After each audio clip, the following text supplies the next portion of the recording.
Hey, Joe, we'll start down here on the left. Hi, Dave. Any update on Justin Turner? Justin is here getting treatment as we speak. I don't anticipate him doing much baseball activity, but feels better than he did yesterday. And so my expectation is he'll be in the lineup tomorrow. Claudia? Dave, I'm just curious, with the amount of work you have put on the starting pitchers, are your relievers open to pitch more innings? Am I what, Claudia? Your relievers a little more open to pitch a little more? Well, I think with Walker being on extra rest, I think to have him, to push him, go deeper is certainly a very good option. As far as game 4, the plan is, depending on how Julio feels today, still got to win 2 or 3 at home to keep this thing going. So whether it's game 4, game 5, but our relievers have pitched. I just think for me, with the off day today, whoever gets us the outs, Claudia, I think that that's kind of the where we're at right now. The front here on the left. Dave, after 2 games that were very, very winnable, the team's back. You got a little clearancey down, a chance to step back. What's the mindset of the squad right now? You've been here before against this same team. I think for us is we're back home. We expect to win game 3. And I think that for us, we've got Walker going tomorrow, and we're going to do everything we can to get back in this series. Okay, Mike on the right. Dave, following up on Justin Turner, it seems like he's still dealing with a hamstring, has a neck stinger, and then he gets drilled in the elbow. To what degree is he sort of compromised in this last week or 2? Yeah, I think that with all that he's gone through, it certainly hasn't been easy, and it's been certainly a grind. But I think that he's just so mentally tough to kind of get through it all, to be present, and to put his best foot forth in a particular game. So, last night's game, like I talked about, I just didn't think he was capable. But I think that kind of layering everything in, the hamstring, the hit by pitches, the neck, I think he'll be in a really good spot to help us win the ball game tomorrow. Okay, here on the left. Hey, Dave, so with Julio, you don't know if it's going to be game 4 or game 5 yet? There's going to be a bullpen game 4 or game 5. So we know that. We knew that going in. So now it's what puts Julio in the best chance to be most effective. And that's kind of knowing that Max is going to start game 6. And I'm guessing it just kind of depends on what happens tomorrow in terms of how long. Absolutely, Walker goes. absolutely. Behind Bill. Yeah, Dave, I'm going to poke the bear a little bit today. Going into the postseason, you said that this was the best bullpen you've ever taken into the postseason, Yep. or a postseason. Why have you felt it necessary then to use starters in relief roles? So you're just talking about Julio yesterday? Max in game 5 as well. Well, I mean, I think that it's what we absolutely have a great bullpen. But I think that in the particular case with Max, and talking through it with all of our guys, if we want to go back to game 5, we felt that that was the best chance to finish that game. And it was a leverage situation, and we felt good about winning that game to get to the next round. As far as Julio, just appreciating that it's a 7-game series, and him being a viable option, being open, talking about it, and appreciating that he's done it before. He's not the young rookie that I think people can't get past. That, looking at 3 arms, 3 innings to cover, he was in that mix. And so I just felt that that was the best thing, and not compromising Julio's next start. And I don't think it's a slight on our bullpen. I don't, especially in a long series. And In the back? I'm you sorry. also said, I'm sorry, John. You also said that whenever you do this with a Scherzer or Julio, there's a cost or a potential cost. Do you feel that you have had to pay a cost in these? Absolutely, first but two we games? just absolutely, certainly. But if we didn't go with Max, we might not be having this conversation right now. So I think that there's certainly a cost, absolutely. I don't think us using Max in Game 5 is a reason we're down 2-0 right now in this series.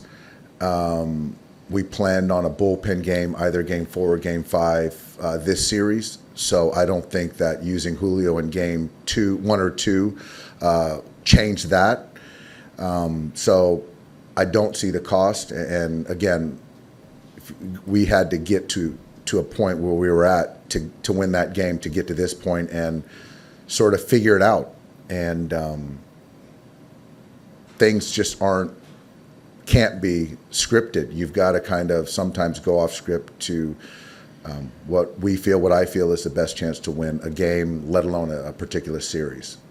And the perception in a lot of places out there now is that you're, and I don't mean you, but the collective you, overthink this and almost outsmart yourselves with the way you use the pitching in the postseason. How would you answer that? You know, I think so. I think that's certainly something that's alive as far as that thought. It's something that we've kind of had to deal with, or all year, every year, as far as kind of the way we go about how we manage a roster, how we go about playing games and using pitchers and things like that. So it's certainly bleeding in and more magnified in the postseason, which I absolutely understand. But I just don't think that, again, like it's different doesn't mean it's wrong. A decision that doesn't work out doesn't mean it's the wrong decision. So I do know that everyone in that clubhouse believes that we're going about it the right way and no one is compromised. And so I think for us, that's the most important thing. One, just lastly, are we guilty of overthinking this by hashing out all the pitching decisions when you're 2 hits with runners in scoring position away from leading this 2-0? Is that situational hitting really the problem? I think that it's kind of where, whether it's a fan, whether it's the organization itself, whether it's the media, you kind of look at what you want to see as far as, in this small scope where we're at right now as the Dodgers, down 2-0. I think it's a combo that we can get better at. I think that the processes that we go through, the players that we have, I believe in. I believe we're going to win this series. I believe we're going to win tomorrow. Bill, I think that's the great thing about baseball, man. It's like, it opens things up for kind of second guessing. It's not basketball. It's not a missed shot. It's not football, a play that wasn't executed. It's a lot of different variables that you can kind of think through, second guess. So we think through a lot. There's things that we know about our players that we just don't want to share because I think it's just not smart. That also lead to the decisions that we make that unfairly, that fans and media just don't know and have to have their own opinions and thoughts, which, to be fair, you can only make the decisions or the opinions that you have the information. So I guess that's what I got on that. Hopefully I answered some of your question. It was long-winded. I'm sorry.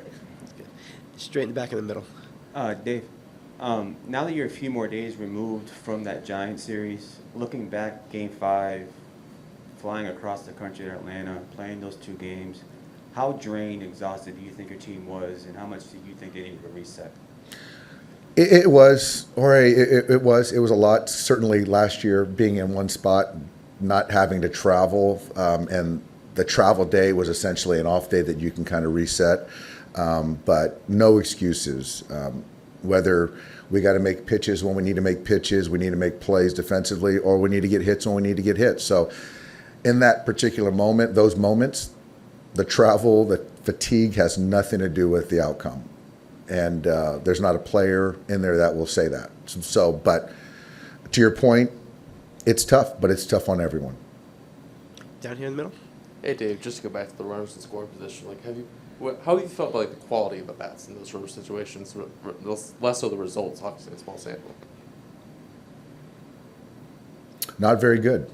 I think I don't need numbers to know what I see, and you know, if we're going to chase, then there's no reason for them to throw the ball in the strike zone. So I think that we've got to kind of lock in more in the strike zone, and when we do that, you know, we'll have more success.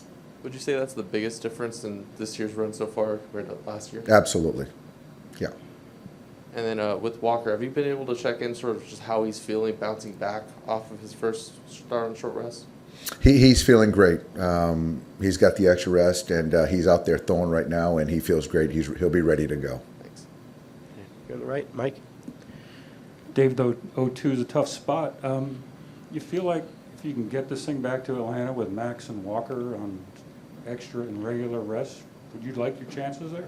I do. I do. I think that, you know, for us, it really hasn't been about preventing runs. I mean, to be quite honest.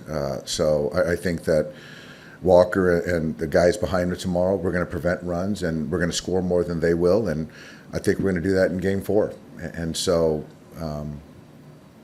yeah, we're going to go back to Atlanta, and we'll have Max ready for Game 6. But right now, you know, our focus just has to be tomorrow night and winning tomorrow, and whatever that takes. And we'll deal with Game 4 then.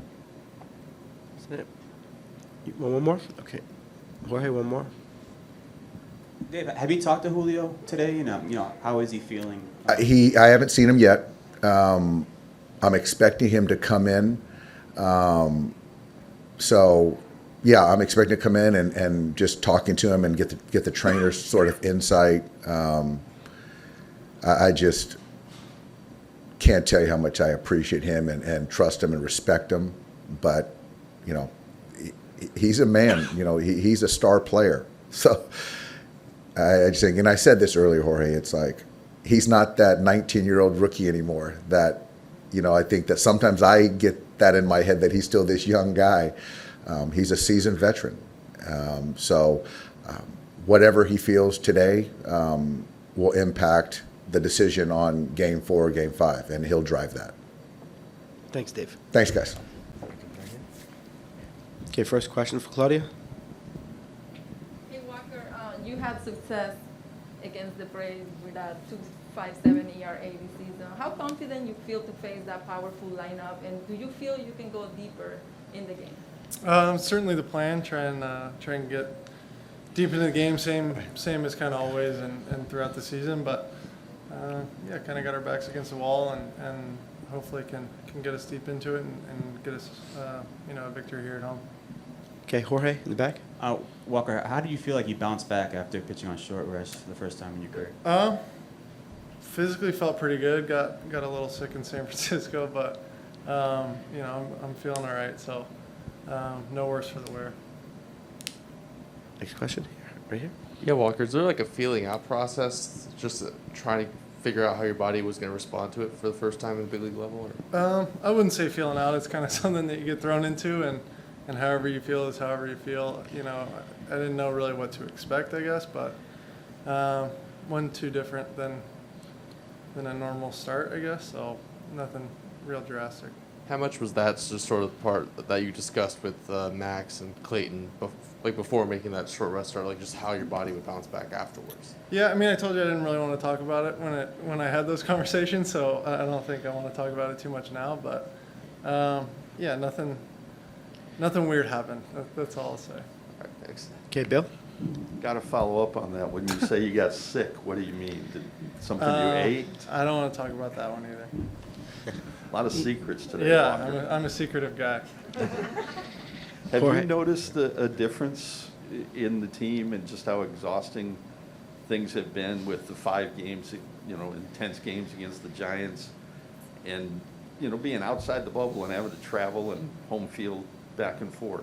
Yeah, you know, whoever was there, I don't know if I'd ever say I really missed the bubble a lot, but certainly some of the travel and the stuff that puts on you as a not as a as a player, but as a staff, as a coach, as a human. I think it's something that you kind of forget when you don't do it for a year. And there's a lot more that goes into winning in the playoffs than just the games. I think handling the travel, handling nutrition, things like that are huge. And the bubble, we didn't really have to worry about that kind of stuff. So kind of a readjustment period, and we've done this a few times before, so hopefully settle back into it and start winning some games. Back to Jorge. I won't ask what happened in San Francisco, but did it affect, were you around the team, were you not around the team, and did you fly ahead to Los Angeles? No, I Atlanta. flew with the team from San Fran to Atlanta. And then from Atlanta to here, were you here? I flew last night early, yeah. Next question. Down here in the front. Hey, Walker. Not that you'd ever make an excuse of it and you're used to it, but does the early start time tomorrow at 2 compared to all these kind of 5, 4:30 start times change anything at all? Honestly, probably less now than during the regular season. As you said, we were playing a lot of games at 5, at 4:30, and normally we play at 7 or 6. So it's actually probably closer for a day game scenario than normal for us. So I would say probably even less so of an effect.